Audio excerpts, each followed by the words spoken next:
मित्रांनो नमस्कार, पुन्हा एकदा आपले स्वागत आहे. मित्रांनो, राज्य कर्मचाऱ्यांसाठी मोठी आनंदाची बातमी.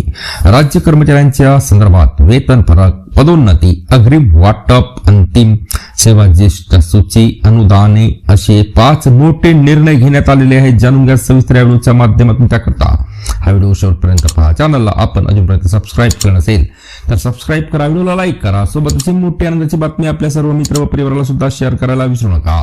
तर मित्रांनो, राज्य कर्मचाऱ्यांच्या बाबत दिनांक 12/1/2026 रोजी 5 मोठे महत्वपूर्ण शासन निर्णय निर्गमित करण्यात आलेले आहे. यामध्ये पहिला आहे 7वा वेतन आयोग फरक. मित्रांनो, मूकबधीर या प्रवर्गामध्ये कार्य करणाऱ्या अशासकीय संस्थांना सहाय्यक अनुदाने, वेतन, निधी वितरण करण्याबाबत निर्णय निर्गमित करण्यात आला आहे. तसेच पडसाद अपंग उपचार व पुनर्वसन केंद्र संचालित पडसाद कर्णबधीर विद्यालय सिडको जिल्हा नाशिक यांच्या 7वा वेतन आयोग फरक अदा करण्यास मंजुरी देण्यात आलेली आहे.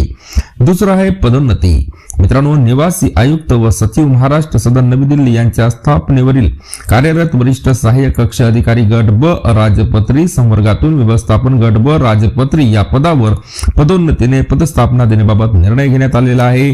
त्यानंतर तिसरा आहे मित्रांनो अग्रिम वाटप. मित्रांनो, विधी व न्याय विभागाच्या दिनांक 12/1/2025 रोजीच्या निर्णयानुसार सरकारी कर्मचारी इत्यादी कर्ज, मोटर वाहन खरेदी अग्रिमे, नवीन मोटर सायकल, स्कूटर खरेदी अग्रिम वाटप इत्यादी अग्रिमे वाटप करण्याबाबतचा निर्णय घेण्यात आलेला आहे. चौथा आहे मित्रांनो अंतिम सेवा ज्येष्ठता सूची. मित्रांनो, महाराष्ट्र वैद्यकीय व आरोग्य सेवा गट अ मधील विशेषज्ञ संवर्गातील वैद्यकीय अधिकारी या पदांची दिनांक 1/1/2025 रोजीची अंतिम ज्येष्ठता सूची यादी निर्गमित करण्यात आलेली आहे.